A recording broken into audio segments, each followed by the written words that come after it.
All right, hey guys, we're here in the showroom with a longtime friend of the show, Willy Fritz, who hasn't been on in quite some time. Hey, good to see you. That's right.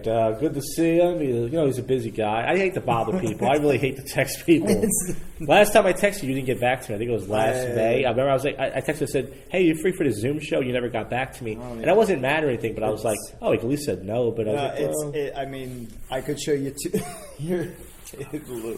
Let's did it not show the text or did it show up in Chinese? No, like even this to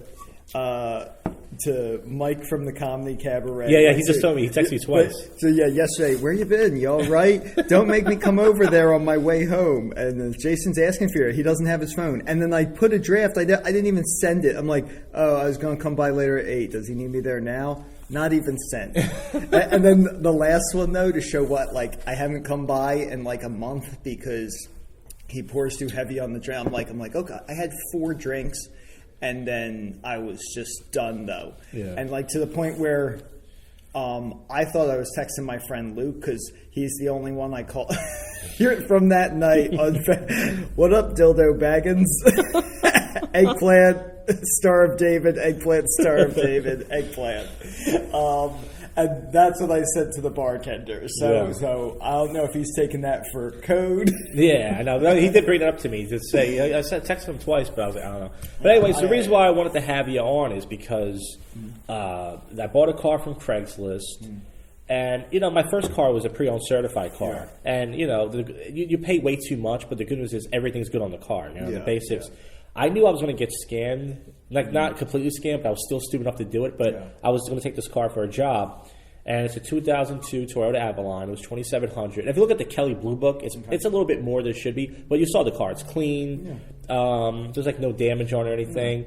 And I called the guy up, and I thought it was a black guy first. And not to be racist, I was like, oh, I hope I don't get carjacked. It's not going to happen with anybody because I'm going to the bank to take out $2,700. Right. And yeah. But then when I met the guy, it was a Turkish guy. And I'm not going to say when I saw the white guy, I was like, oh, thank God. But I was like, what? I thought it was a black guy. You saw the Turkish guy, and you're like, this is even worse. I know, it did because those accents scare me because they always want to sell you. So I go, what made you decide to sell the car? And he was like, oh, my brother wanted something smaller and something bigger. So I decided to go with this. I go, okay, so should we test drive? That's great. And he was talking a lot. He wouldn't let me listen to the transmission. I go, that's later. Some people, what they do is they talk a lot. So you can't hear the transmission. And he was putting the sound system. He did put a sound system. He's like, let me show you the sound system. He goes, AM and FM. Very good, my friend. He put a JBL sound system in there, and he's like, it's the best. And I was like, okay, do you mind turning it off? He goes, yeah, sure. And then he was like, this car will get you to Florida. And I looked at the odometer, there's 240,000 miles on it, right? I don't know a lot about cars, even though Toyota's last year. I was like, I don't know about Florida. He goes, no, I'm telling you. I was like, if you drive right now, this car will get you to Florida. I like that because you're looking for what, like a car off market and stuff that you're paying cash for. Yeah. And for the viewers that can't see you now, you have a fugitive haircut. You, my friend, look like someone looking to get to Florida. I know. So pretty much, I didn't want to pay taxes. I mean, you pay $1,000 on taxes. And my first Toyota had 165,000 miles on it, but it ran like new. It was 9 years old, pre-owned certified, and the guy did knock $1,000 off of it with tax. It was over $10,000 for that car that I had, the one you've been in, the first one. Okay, yeah. But it never gave me a problem though. Everything ran good, minor few things.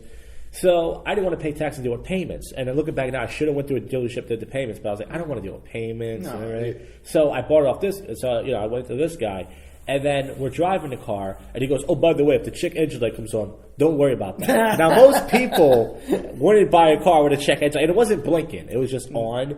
But still, most people wouldn't buy it. Oh, check engine light, forget. But I'm an idiot. I'm like, okay. And then he tells me, "Oh, you're going to need a new battery probably soon." Yeah. And I'm like, how could this car make it to Florida when it needs a new battery? Then I see the Costco sign near my thing, and it says, in 2,000 miles, you need new tires. So I'm like, okay, I know I have to put money in this car, but hopefully it's going to be soon. So I test drive the car. It feels really good. I do like 40 miles per hour. It didn't feel too bad. And I decided, you know what? I'm going to buy it. So he helped me put the license plate on. He signed the title over to me. At least he was the original owner of the title. And then the check engine light, it wasn't blinking. It was just bothering me. You ever driven with the check engine light on? Yeah, it's because if you don't know the code either, too, you're like, what the fuck is this? And it's not blinking. If it's not blinking, you could probably drive a good, who knows how many miles depending on your car. But I wanted to get it checked out, so I took it to my local mechanic, and he said, I said, when I went fast, it felt kind of shifty. He said, okay. So he did tell me I need a new battery, which the guy told me, and he did tell me I need new tires, which I figured, but what he didn't tell me is there was a front brake leak. It was only like $100. Okay. And then the engine had a, a NOx artillery, whatever. It was like $100. Yeah. And then he's like, that should be good for a while. But it still cost me $800-900 with the tires, the battery, and all that stuff. Oh, but I mean, it's still to have a car under that price, not have payments, and that you figure, a few mechanic costs, like even if you spend $1,000 at the mechanic, that's not even a year's worth of payments. Yeah. So the good news is you don't have to deal with payments. No. But the bad news, hey everybody, this is a car podcast. Remember we used to do True Life Out There Is, we did all those topics. We had a poop podcast. We had this is a car podcast, everybody, on how to buy a used car on Craigslist. The comedy's coming, stay tuned. Just after a word from AutoZone. Get in the zone. Yeah. So the part that bothers me is when he got up my... So what happened was I gave him the cash, he signed it over to me, and I drove him home because he was nice enough to help me. I could put a license plate on myself, but he put it on for me, and I was like, all right. I was like, where do you live? 3 blocks. Dropped him off 3 blocks. And he goes, if you really need another car for me, let me know. And then later on, I got pissed because he didn't tell me about the other 2 things. I was like, why the fuck would I buy a car off this guy? He didn't scam me. Yeah. He did tell me about the tires and the battery. But it's like, he could have fixed... I could understand not putting tires in the car. It cost us $420. He could at least fix... he could at least put a battery in the car. Yeah. I mean, would you like it? Would you like it if someone sold him a car with no battery, with a bad battery? He could at least put that. Yeah, I get for the cost though. It's just a matter of like. If you sold anything close to the value, it's so many years old, and you don't really expect much from it. It's just it's a beater or whatever. But I mean, it's good.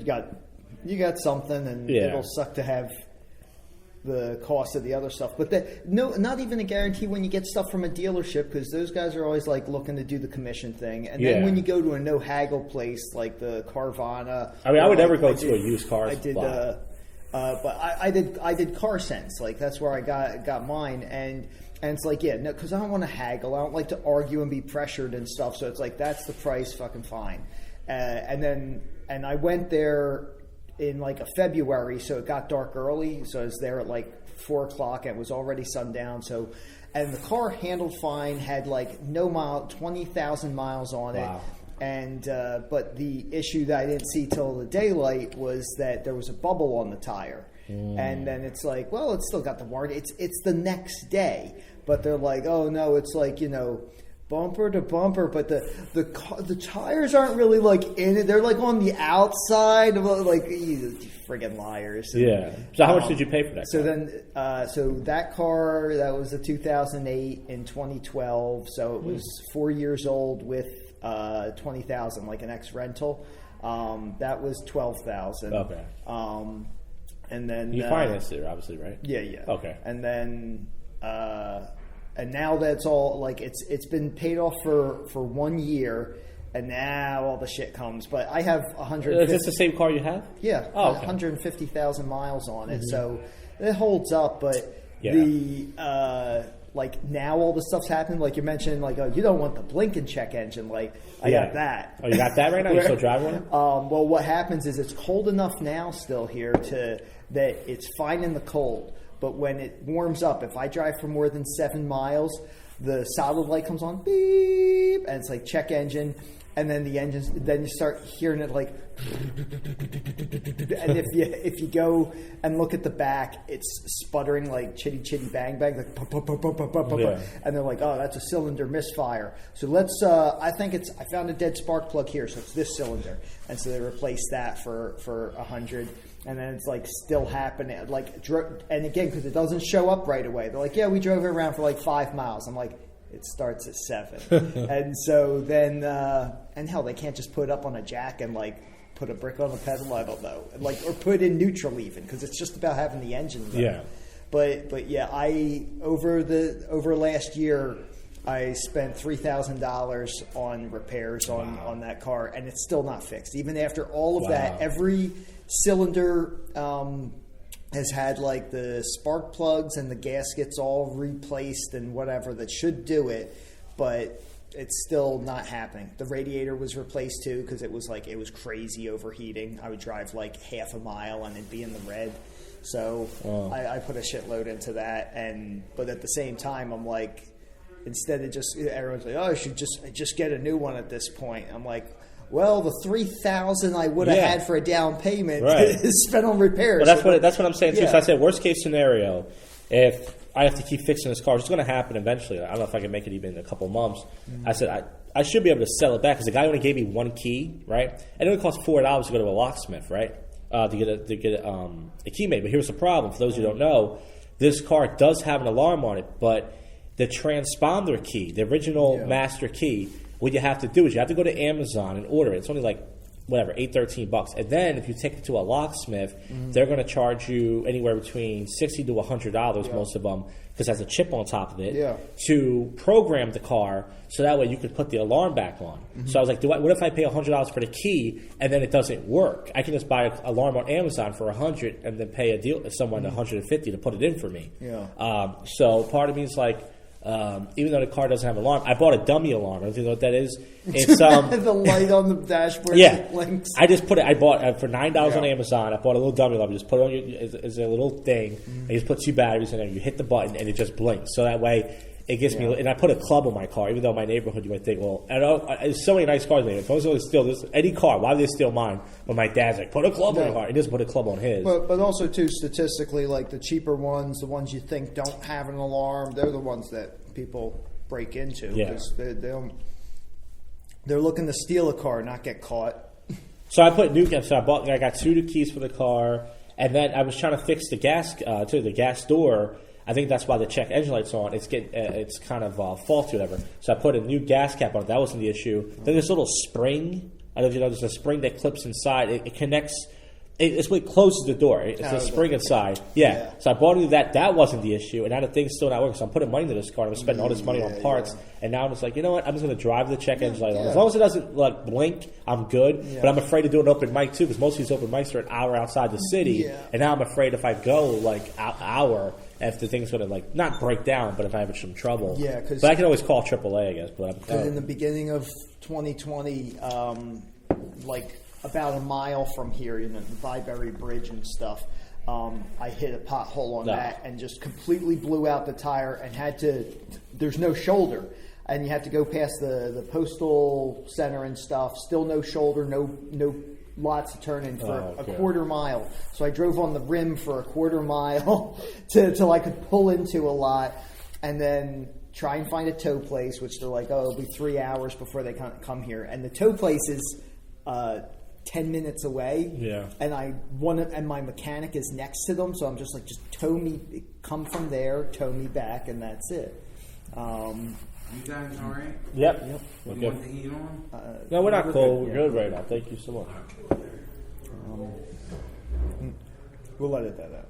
No, I don't care. I leave it out.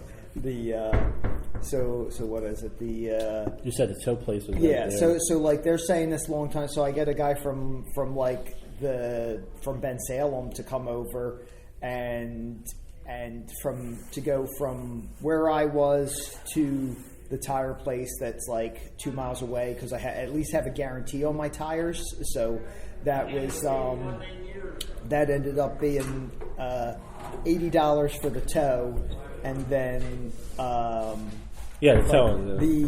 The replaced tire was $11 for the service because it was guaranteed. But that's an extra $11 per tire when you get them, and then but I need a new rim that was $100, and then you mean not the hubcap?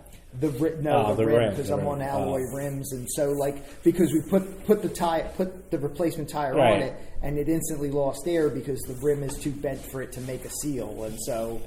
But yeah, it was just ended up being a whole money pit thing, but whatever, it's all done, and then all the radiator stuff started, so it's like I'm still looking at new stuff, and it's funny, I'm looking between sports cars and minivans, I'm like a practical. I can store stuff, but then people ask me to move things, or I can have a sports car that's impractical, and expensive. This sounds kind of weird, but I also bought the car because there's someone parking in front of our house a lot. And I just wanted to park the car in front of my house so that person doesn't park there. Yeah.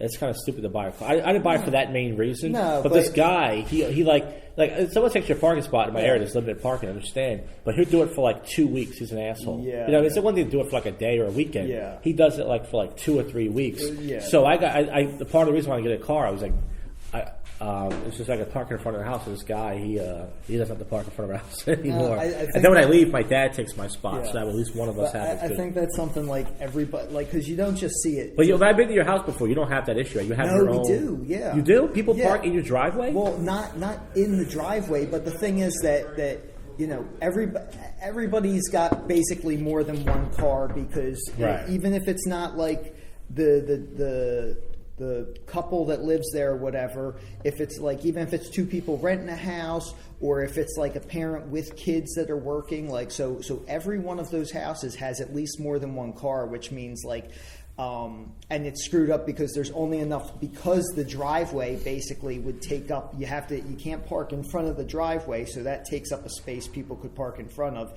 So that only leaves one shared space for every 2 houses. Wow. So my current next door neighbor doesn't have a car, but 2 houses over, that lady has her son and stuff, and occasionally he'll have to park there, which I don't care. But the worst is we've had 2 neighbors that it's just like one is a husband-wife couple with 2 kids that aren't even old enough to drive, but he parks a giant like Raptor work truck and stuff, like in this.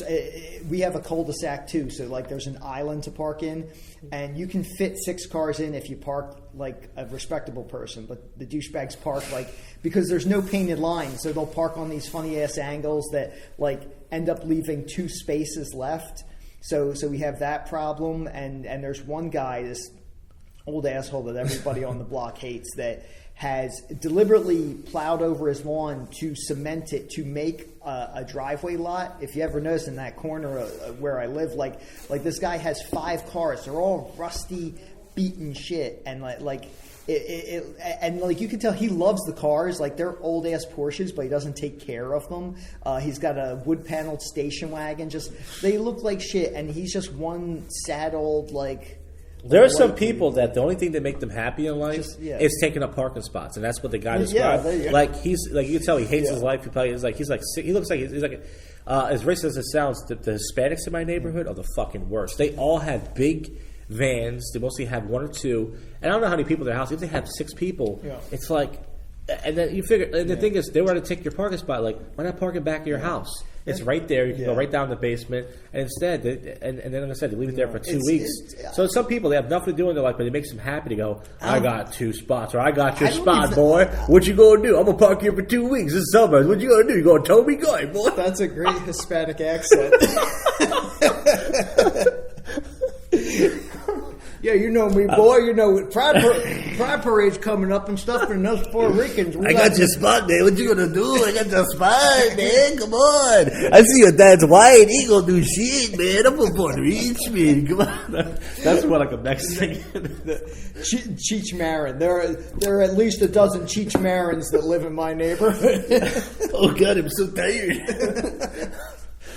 Oh my God! So, anyways, I bought a car just for that reason, and to do errands, which I can do. I get exercise doing errands, but to do errands and shit. You're not really in close walking distance to any grocery Well, store. no, Acme's a good 3 blocks, and it's good exercise. I get more of a sweat going there than playing fitness, so I can still do that. Sometimes I'll still leave the car if I want to go to the dollar store. I'm not going to take the car and go up a block or something. No, I mean that's fun, but yeah. So, anyways, I bought this car, but I also bought it to do live streaming and stuff, and not joyriding or anything like that. But just so, anyways, we'll see what happens, and do maybe 1 open mic a week. I went to Delaware with Hedonist John and did my first open mic in a year, Bar 13 with Fedris. And the room was small. You've been there before. Yeah, me and Scott were there last week. We just went. Oh, you went? Okay. Just you and Scott or anybody else? Just me and Scott, yeah. Okay, so he has another room called Pietro's Pizza. Oh, yeah. That room is big because that's an actual like bar restaurant. Yeah. I was expecting to be like that. I went inside. I was like, this is it? I was like, and the stage is like real small, and they put a big glass thing, which is cool. And it was fair to listen. We got on. But it was just like, I thought this place would be bigger, Well, again, and then there's only limited space. It's a bar, though. I mean, bars never are going to be like, unless it's a sports bar that serves food. It's like any place that serves food is going to be bigger because they can also just get families that just want a damn meal, like chicken pizza and whatever. But the bar, I think it's a decent sized bar. It's got a good performance space, and that's not even packed because they're still distancing the tables and the spaces compared to before. I mean, it was just standing room and everybody's packed together in there. That was, I think, the last performance of Open Mic Trump was on stage there. The thing is, like, I do like the way he runs it. He's very fair on the list, and it's the only open mic that starts late. I looked at the other open mics. There's one on Monday, one on Wednesday, and Tuesday, and Thursday. So you can do one a day. But they start early, like 6 o'clock. Like 6, 7 o'clock. Right. You have to leave out. So that means you have to leave. And for a lot of people that leave right after work, there's a lot of traffic. I mean, that really is just pandering to the city comics that work and live there. So it's like, work's done. But they're not in the city. They're not in the city. I'm talking about Phoenixville. The one on Tuesday is in Royersford, PA. And the one on Thursday is Williamsport, New Jersey. Dude, those are pretty far. From my house, I'm in the middle of everything. I live near I-95. I live near Jersey Turnpike, and they're an hour from my house, like 33 miles. So I had an idea. They're the fourth furthest Great American pub is the open mic in Phoenixville. I was like, we go to the closest one, which is 10 miles from my house, and that's for PA. We asked to start an open mic there. And we just do 1 or 2 shows, and we fuck the room up, and we just don't go back. It's like, what are they going to do? It's like, hey, we want to start an open mic here. I want to do some shows here. And just lie and say we could pack the room up and just do like 1 or 2 like Bill Miller type of like disaster shows where it's like we all do 10, 15 minutes and then that's it. It's like, what are they going to do? It's like you try it out, it doesn't work, and just ask them. But a lot of places are trying to get their business back together. And what about these open mic dickheads? We don't bring any money in, most of us. We do, we drink, but most comics don't drink, and it's like they don't make any money. That's the worst. I'm trying to get my business back, and you want to tell you want to tell yuck jokes up there? You think I give a shit about your stand-up act, boy? You miss Last week when we did the open mic there. Did you before, by the way? No, I usually don't. But it was good that I didn't because Fenris came up to me first to see if I would sign up. So if I'd have signed up first, I'd have been in the spot that Scott was. Scott told me about it, but go ahead, tell it. So it's like it's doing good. There's a table, I guess, of regular Delaware comics that went up and kind of did their thing. And then Fenris gets up to intro next, but he's like, this next person is a featured artist here. He's not a comedian, but does all the paintings you see around here, local artists, and does spoken word. And so then you see this guy come up who you would think is like a tattoo artist. He is a big, big, heavy, bald white guy with a long gray goatee beard. So he was like Scott Terry if he was masculine, pretty much. Yeah. But that's it. So he's like, and he's like, he's not like, he's overweight, but he's also like, he's got arms that could like knock the head off a guy and stuff. And he's wearing a kilt too, which means he's comfortable in his sexuality and I'll beat you with my dick if I have to. And he's got like black combat boots on and he's like 50 something going on 60, but looks like again he could beat the shit out of anyone there. Stomps on stage and then starts doing like. He's like, I'm just letting you know I'm not a comedian. I like to do slam poetry, but it's not comedy. But here we go. And he's like, the bombs are dropping people in the air. People just don't seem to care. Oh, the world. It sounds like Bruce Springsteen. No music, just like this super macho dude giving spoken word poetry that sounds like a high school student. Please present your I want you to do a history presentation on the bombing of Fallujah, but present it in a creative way. And so it's like, it just seemed kind of juvenile. And then he's like, I got time for one more. And then like, I'm a man, but I'm not the man that you want me to be. I'm the man that you see.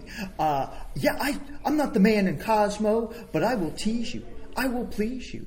I will. Blah, blah, and and it's just and as this is so everybody, and you can everybody's eyes are scanning each other, seeing who's gonna crack up, because you could hear some people holding back a laugh. But it was good. They were respectful. But the other thing too that just kind of made it hard to laugh, where the jaw was dropping, was so before this there was a funny mixed race comedian that was up there talking about how he likes certain different types of girls, and he was joking. He's like, I like girls that are freaks, like white girls with red hair and hot pants. And he's leaning forwards and looking, and you see at the bar is this girl with red hair and red leather pants and just a bikini top, and she's talking to that dude, the poetry man, and so this is before we knew he was even the poetry man, because it's oh, I guess he tattoos them, even though I don't see any tattoos on him. And then the other girl that was there, so because the comedian repeated, he's like, I said white girls with red hair and leather and he's like, or black girls with blue hair, and because there was what looked like a black girl with blue hair. Yeah. I said, excuse me? What did you say? And he's like, I said I like black girls, but you think I'm black? This girl, anyone looking would probably make the same assumption.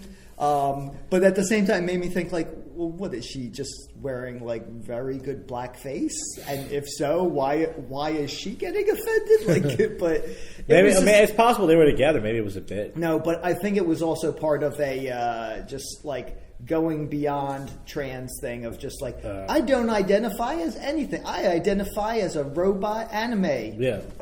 So it was just kind of bizarre and uncomfortable. But then that comedian guy was still he just laughed and rolled it off, and because we were just wow, what a crazy girl.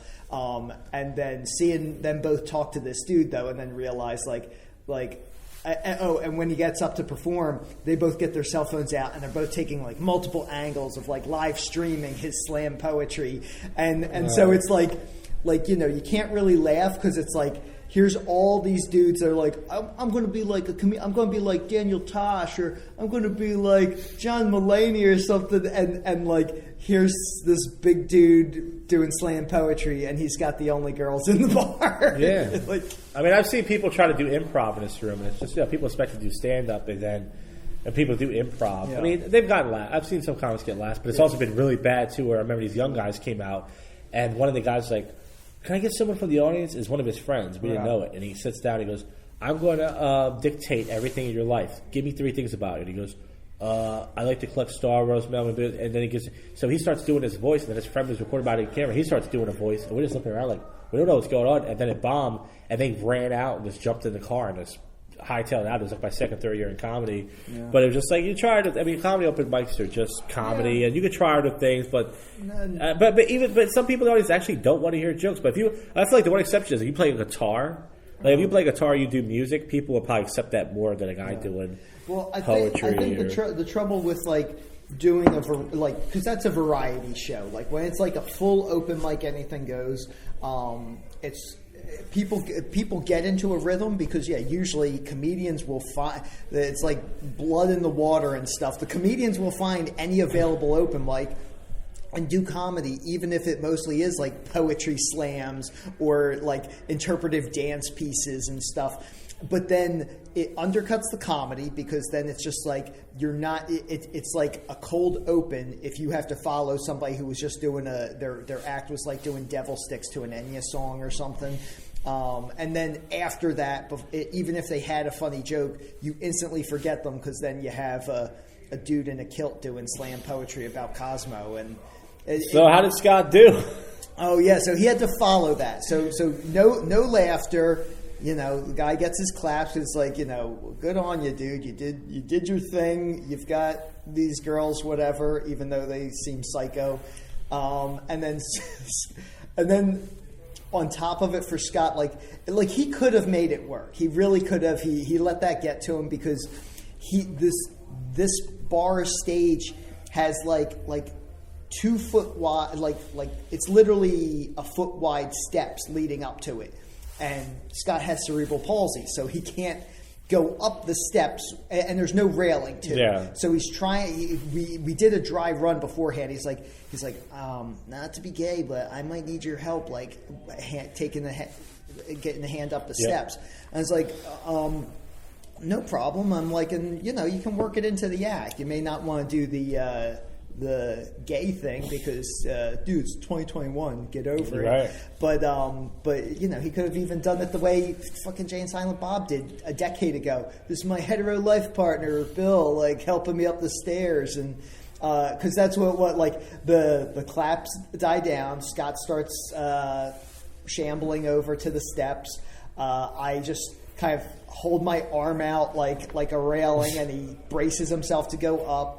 And then the way he's like, just I'm not gay. I have cerebral palsy, and that's my friend holding me up. And it's like he just told the truth, like just flat out, like didn't turn it into a joke, and then also showed a little bit of homophobia.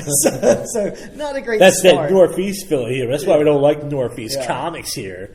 They make fun of that kind of stuff. But he ends up and then I don't know, he just couldn't find his rhythm after that, and got a little like just pissed off and just ended things early, and that was it. Like, oh yeah, he told me Ferris came up and said, "Hey man, you could have did more time." Yeah, because he had to like a minute too early. Yeah, that's the thing about Northeast comics. They don't have 5 minutes. It's not real comics like they just do whatever. Yeah, he told me about it. Yeah, I mean that room's good. I mean it's and I do they do start at a good time, 9:00, even though it's a little bit late for us Northeasters because we usually end at that time. Well, it's good to. I mean, for those commuting, it's time to it's good. Get home, relax, get your shit ready, and then get down there. Yeah, the other mics they're too early. But 2 more things before we wrap this up. I had a job interview before this, and it was in the area, and the guy it was for a printing and scanning company, like that entry. It was a medical company, but the job was scanning. Doing some printing, and you do that entry. So I meet with the guy, and I found this job on Indeed, and the guy's like, I meet with this guy, and he kind of looks like Harold from your job, so taller, and but he's like whatever, and we're talking and stuff, and he's just telling me about the company. He's like, yeah, we're a really great company. He's like, we're friendly here, blah, blah. And then through the day, he goes, so what we do is he's like, the schedule's 8:30 to 5, right, Monday to Friday. I'm like, all right, that's good. And he goes, and Tuesday and Thursday, what we do is we take your lunch break away, right? But on Friday, they let you leave an hour early, okay? But it's a really great company. On Wednesdays, they bring in the boss brings in free pizza for everybody. So I'm thinking the reason why they bring in free pizza on Wednesdays is because they want you to eat and get back to work. Yeah. So you're not really going to get a lunch break here. Yeah. Maybe Monday you get a lunch break, and then you get to leave an hour early on Friday, but it's like they want you to work the whole 8.5 hour day. Yeah. And then he goes, after like a year, you get sick time and stuff, but I prefer if you didn't use it. He's like, we're not looking for somebody who's just going to I want to take a day off because it's nice out. Blah, blah. So I'm like, they don't give you a lunch break here. No, they don't want you to take any sick time. They're like, yeah, we're a great company here. We're like real friendly. It's a great atmosphere. And I'm like, I didn't get the job anyways. But I like when they try to sell themselves and then through the they go, by the way, we're pieces of shit here. We just want you to work the whole day without eating. So you might want to eat before you come in. I don't know. We've just, in the past, we've had people that find it miserable and look for any excuse not to be here. We don't want you to be one of those because we're great. Those people, they're shit. Who wouldn't want to work more than 8 hours every day and not eat? And then he had to never say this later. He goes, I'm looking for someone who's going to be sharp and precise. I'm like, well, if I'm not eating all day, the reason why you get a lunch break is because your brain fucks up when you're hungry. You feel weak. Yeah. You're already tired. You feel, empty-headed. Yeah. And you might feel like, it's like, and then you want me to work a whole fucking day without eating. Then you want me to be sharp and precise and be alert. And it's like, it's like I don't need a fucking hour lunch break. Just give me a half an hour to let me play with my phone, eat food, let me play with my phone. All you gotta ask for as employees, give me my lunch break, pay me on time, and don't treat me too much like a piece of shit, right? I mean, what else do you ask for? But they can't. Some of these places can't do that. We're a great company. We're real friendly here. Or even my place, which like it's overall good and stuff, but it's like there's no set lunch break. And I'm like, well, we can't really do that. I'm like, why not? Every other place seems to do it, and I'm like, a friggin' a Wawa, or like for those outside of the Philly, Jersey area, like a 7-Eleven even should like, I think give give like the lunch break and stuff, because there's somebody else at work, like a shitty CVS or Rite Aid or whatever too. Like it's just, they don't have a lot of, they don't have a lot of people working, but they know like, all right, just get somebody else that can cover while this person has a friggin' minute to shit and decompress and then get their shit back together. Because otherwise, and what they don't get too is because they're like, well, I don't get it, like I'm at my desk all day too. I'm working, and that's different though than a job where you're on your feet, which I am, and like I see the people that everyone else there works at the desk, and they're like kind of snacking and eating, taking breaks between the phone calls and stuff.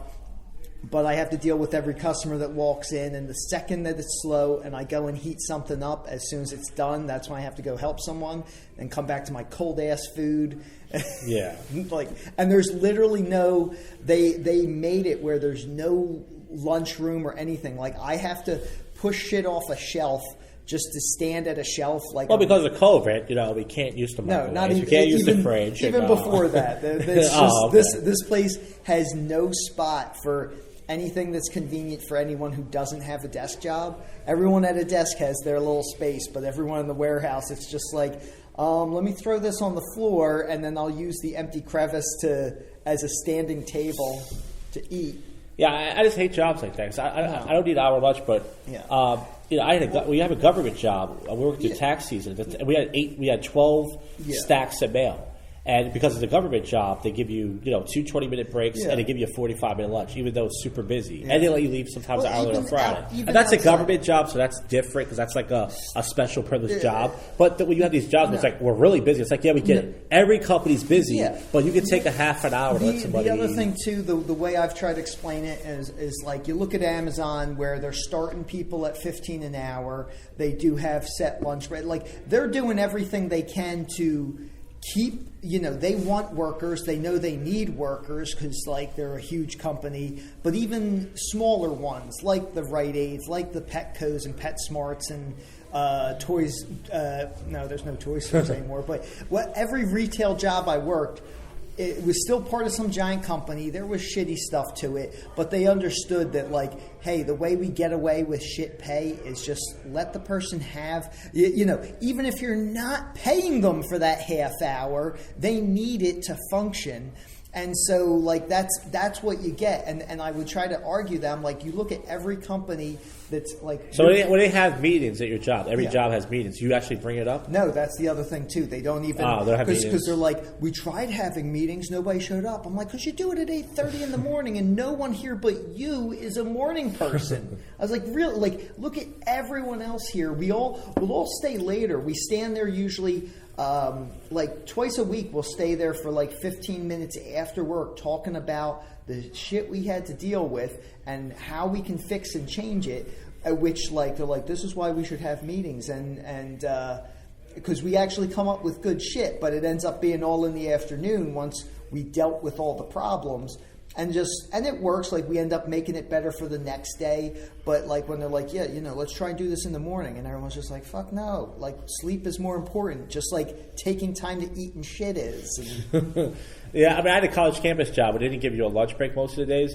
But the problem was the post office we had to get the mail from was an hour late. It was like Def Comedy Jam. You would go there and everyone was cracking jokes. And they would say, oh, by the way, your mail's going to be an hour late. And if you were an hour late, your route was an hour late. So I had to wait in the parking lot for an hour. And then the time you got back to the two mail sales and sorted the mail, it was already 12 o'clock, and you had to start your route. And then if you didn't get your lunch break, the guy would let you leave a half an hour early, but you still had to work an 8-hour day without eating. And then I left that job to go to this other job. I didn't give him 2 weeks' notice. I completely fucked them over. But it's like, whatever. They treat me like shit there. But one last thing before we wrap this up. I maced myself by accident today. And you might think that, you're like, listen, going, this happened before. You said, no, really, today I was at the park. And I was like, I haven't shot my mace since I first got it. So here it is right here. And I got the cap on it, so hopefully I don't mace anybody. But it's a little basic bomb. It was actually a Target for $9. John has my other one. I dropped it in his car. Yeah. So I don't know how this happened. So I was at the park today, 8 something in the morning. I aim it, like this, kind of like on an angle. I spray it. I don't know how it happened. The wind. And when it hit me in the face, by the way, it didn't hit me in the forehead or nose, directly snake eyes, right in the fucking eye.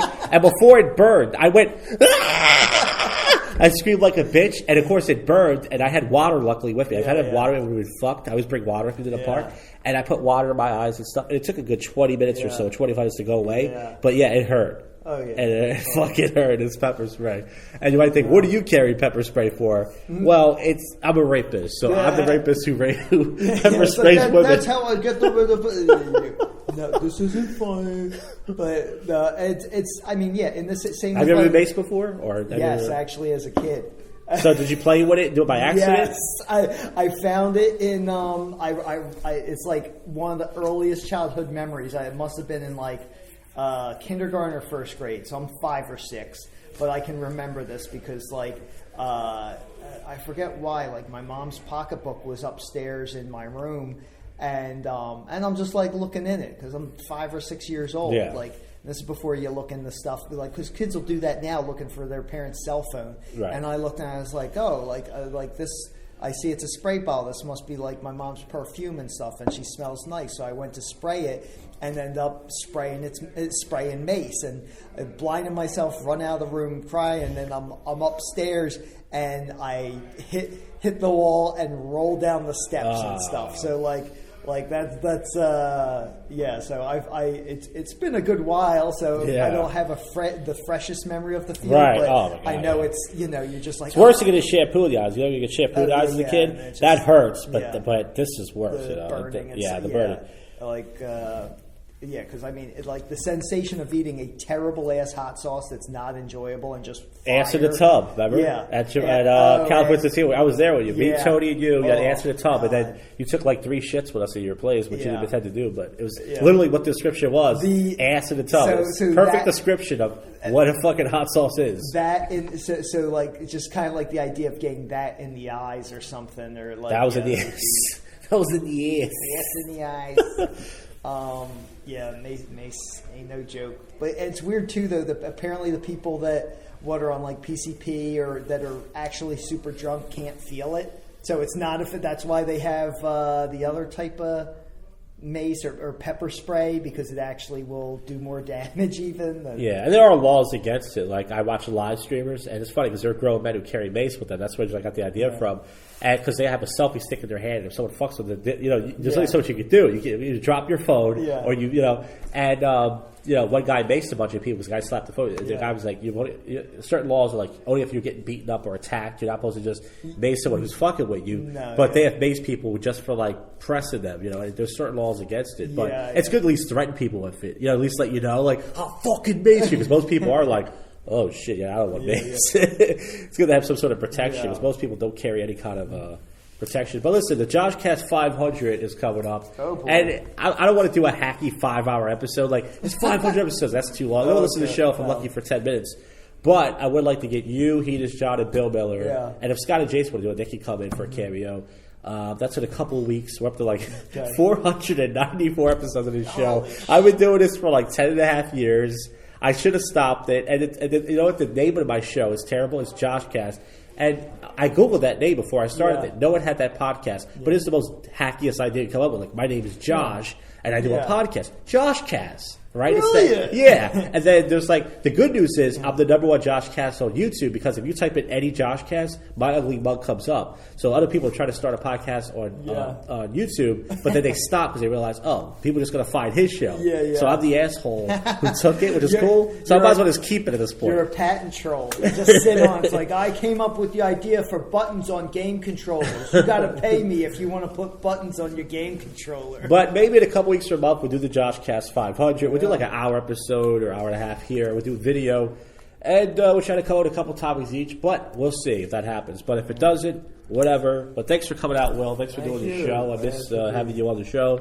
I miss having anybody on this show. It's just me. Somebody wants to hear. All right, guys. Thanks for listening. I hope you like this one. Will, any final words? Any final thoughts? Any buyer beware. There you go. Do your research. Bring a scanning tool with you. I didn't have a mechanic with me, but bring a scanning tool with you. Or at least a person so you don't get shivved by a Turk. Yeah, and if the check engine light comes on, do not buy the car. The guy says you can make it to Florida, and they have an accent. They're scamming you. All right, guys. Thanks for listening. We're out.